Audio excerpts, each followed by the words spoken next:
Olá, meus irmãos, sejam bem-vindos a mais um Palavra Encarnada, nossa meditação diária a partir do Evangelho. E o Evangelho de hoje, terça-feira, de 11 de abril, está em João, capítulo 20, versículos de 11 a 18. Mais uma vez, nós nos reunimos em nome do Pai, do Filho e do Espírito Santo. Amém. Vinde, Espírito Santo, vinde por meio da poderosa intercessão do Imaculado Coração de Maria, vossa amadíssima esposa. Vinde, Espírito Santo, vinde por meio da poderosa intercessão do Imaculado Coração de Maria, vossa amadíssima esposa. Vinde, Espírito Santo, vinde por meio da poderosa intercessão do Imaculado Coração de Maria, vossa amadíssima esposa. Diz o Evangelho de hoje. Naquele tempo, Maria estava do lado de fora do túmulo chorando. Enquanto chorava, inclinou-se e olhou para dentro do túmulo. Viu então 2 anjos vestidos de branco, sentados onde tinha sido posto o corpo de Jesus, um à cabeceira e outro aos pés. Os anjos perguntaram: Mulher, por que choras? Ela respondeu: Levaram meu Senhor e não sei onde o colocaram. Tendo dito isso, Maria voltou-se para trás e viu Jesus de pé, mas não sabia que era Jesus. Jesus perguntou-lhe: Mulher, por que choras? A quem procuras? Pensando que era o jardineiro, Maria disse: Senhor, se foste tu que o levaste, dize-me onde o colocaste e eu o irei buscar. Então Jesus disse: Maria. Ela voltou-se e exclamou em hebraico: Rabuni, que quer dizer mestre. Jesus disse: Não me segures, ainda não subi para junto do Pai, mas vai dizer aos meus irmãos: Subo para junto do meu Pai e vosso Pai, meu Deus e vosso Deus. Então Maria Madalena foi anunciar aos discípulos: Eu vi o Senhor, e contou o que Jesus lhe tinha dito. Meus irmãos, nós com muita alegria estamos na 8ª do tempo pascal, como se nós estivéssemos ao longo de toda essa semana ainda no dia de domingo, no dia do Senhor, celebrando a sua feliz e gloriosa ressurreição. E nessa terça-feira de 8ª da Páscoa, nós estamos diante de um trecho do Evangelho bem conhecido e muito bonito, que relata como Maria Madalena, segundo o Evangelho de São João, tomou conhecimento da ressurreição de Jesus e, mais do que isso, como ela encontrou o ressuscitado. E é bonito porque o primeiro símbolo, digamos assim, que aparece nos Evangelhos como uma representação da ressurreição de Jesus é o sepulcro vazio. Isso, a gente poderia interpretar e fazer uma leitura espiritual sobre isso de muitas formas, mas parece que a ressurreição aparece e se manifesta exatamente diante de um espaço vazio. Um espaço vazio que representa tristeza, angústia, confusão, falta de referência. Porque o que quer dizer um sepulcro vazio? Um sepulcro onde pouquíssimo tempo antes uma pessoa tão querida, tão amada, havia sido enterrada. E a ressurreição aparece para iluminar exatamente o sepulcro vazio. A gente poderia dizer ao longo da história, a ressurreição aparece para trazer luz a muitos sepulcros. Quantos irmãos, quantas pessoas, até na nossa própria vida, que se identificavam com esse sepulcro vazio, uma vida vazia, uma vida sem sentido, um lugar escuro, sem vida mais, que representa confusão, que representa perda, que representa fracasso. Quantas vidas que simbolicamente eram um sepulcro vazio e ganham uma nova vida diante do anúncio da ressurreição. Maria Madalena vai para aquele sepulcro vazio, que representa fracasso, perda, dor, tudo isso. E ali, de forma surpreendente, ela vê que o túmulo está vazio, mas que existem 2 anjos vestidos de branco, cor que representa a ressurreição, cor que o sacerdote usa exatamente ao longo do tempo pascal.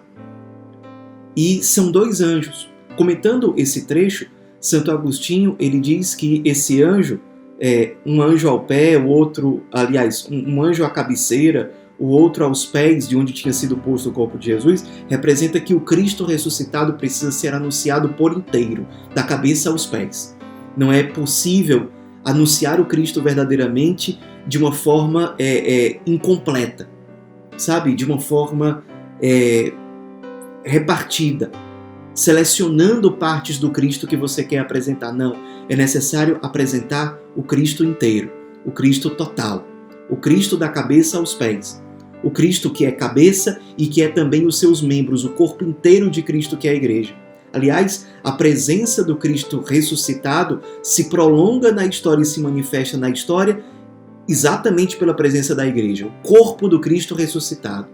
Por isso, é preciso lembrar o Cristo ressuscitado na sua totalidade. O Cristo cabeça ressuscitou, mas ressuscitou para elevar todo o seu corpo, no qual nós estamos inseridos. Precisamos estar inseridos sempre, estando em estado de graça, buscando a santidade, buscando viver segundo a dignidade própria de sermos membros desse corpo, que é o corpo do ressuscitado.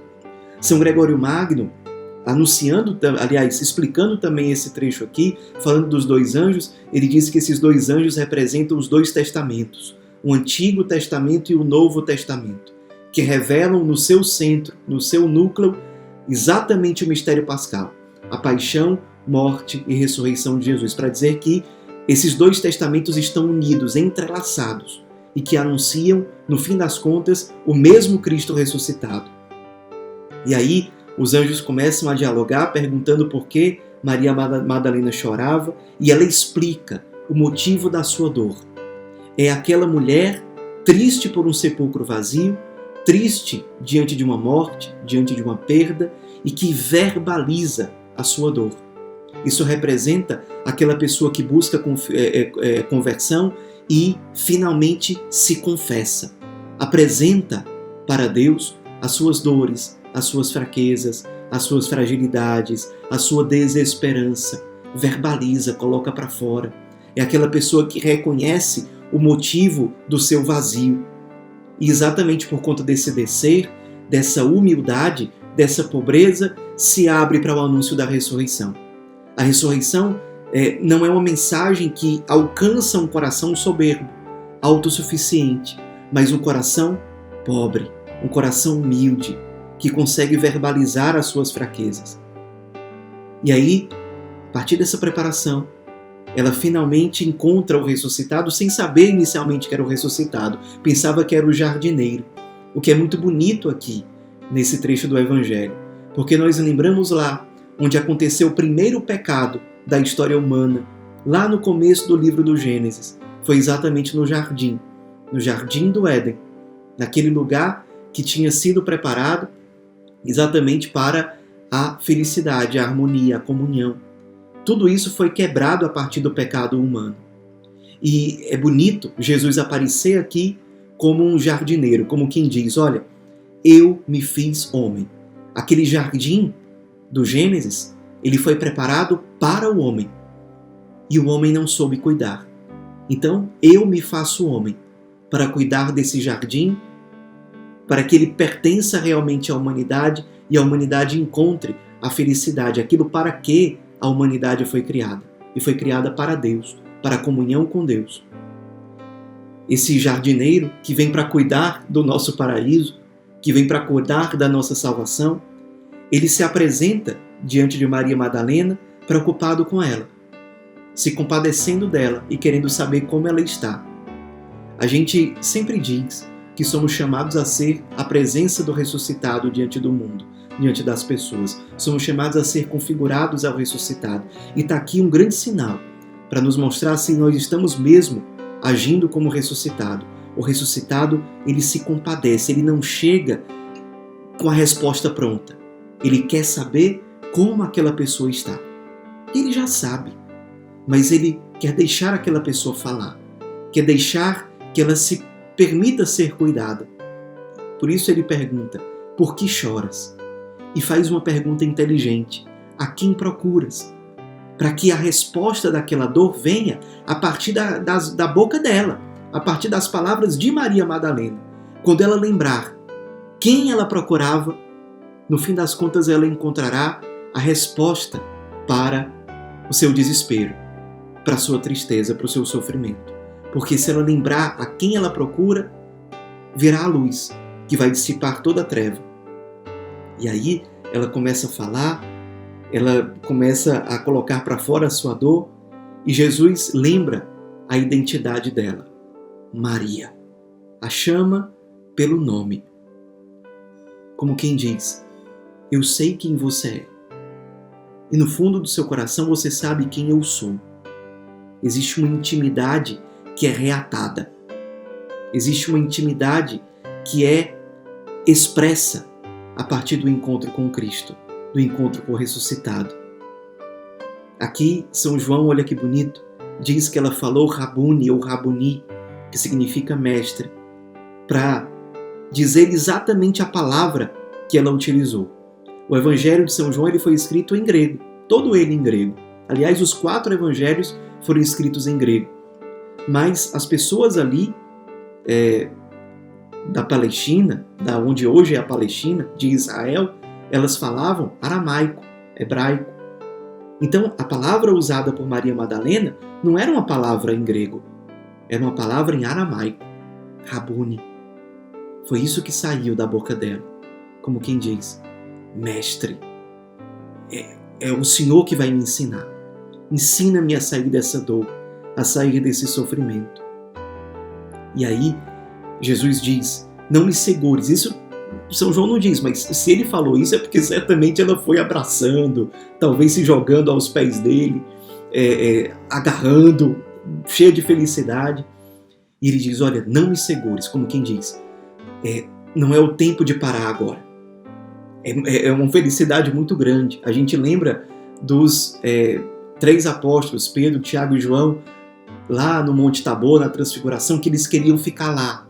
É muito bom estar aqui, como às vezes é muito bom a gente estar num retiro, estar num grupo de oração, estar numa santa missa, em tantos momentos assim de espiritualidade profunda. Mas o ressuscitado nos diz, olha, não me segures, não é o tempo, ele diz aqui, ainda não subi para junto do meu Pai. Vai dizer aos meus irmãos, e aí diz o que é para ela anunciar, ou seja, a alegria da ressurreição é muito grande, mas se você entendeu o que significa a ressurreição, você agora precisa ir e anunciar aos seus irmãos. E ele pede para que ela diga, subo, ele, o Cristo, para junto do meu Pai e vosso Pai, meu Deus e vosso Deus. E aí Maria Madalena, de forma obediente, dócil, vai anunciar aos discípulos, eu vi o Senhor. E aqui está a grande força do anúncio de Maria Madalena. Ela não anuncia uma teoria. As mulheres nessa época não estudavam. Certamente Maria Madalena nunca estudou. Ela não anunciou uma doutrina muito profunda, muito bem organizada, concatenada. Não. Ela anuncia o que ela viu, o que ela experimentou. E é exatamente por conta disso que o anúncio, a evangelização de Maria Madalena tem força, tem autoridade. Ela não anuncia uma teoria, uma ideia. Ela anuncia aquilo que ela viu, que ela tocou, que ela experimentou. Eu vi o Senhor. Essa é a força do nosso anúncio também. Não é uma evangelização abstrata, com palavras bonitas, mas toda fincada no testemunho. Eu vi, eu toquei. Aquilo que eu tenho para anunciar é aquilo que eu experimentei e experimento. E eu tenho força, fervor, disposição para evangelizar, exatamente porque essa verdade é muito grande para caber somente em mim. Eu preciso anunciar isso para os outros. Eu preciso ser um canal que vai anunciar essa salvação também para outros, para que eles também saiam dos seus sepulcros vazios, para que eles também recebam o anúncio, para que eles também encontrem o ressuscitado. Encontrem o ressuscitado jardineiro, que tem cuidado do jardim do paraíso preparado para cada um de nós. Possamos rezar hoje com esse trecho do Evangelho. Talvez você rezando se identifique mais com Maria Madalena, Ou talvez você rezando seja impulsionado pelo Espírito Santo a se ver mais no lugar do ressuscitado, que traz alegria de novo para os corações, que quer ir ao encontro daqueles que estão perdidos, abandonados, desnorteados, gerando luz e gerando salvação, indo ao encontro e gerando vida.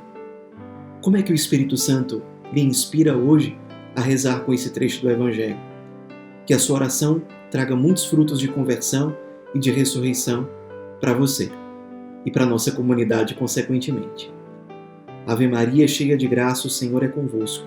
Bendita sois vós entre as mulheres, e bendito é o fruto do vosso ventre, Jesus. Santa Maria, Mãe de Deus, rogai por nós, pecadores, agora e na hora de nossa morte. Amém. Em nome do Pai, do Filho e do Espírito Santo. Amém.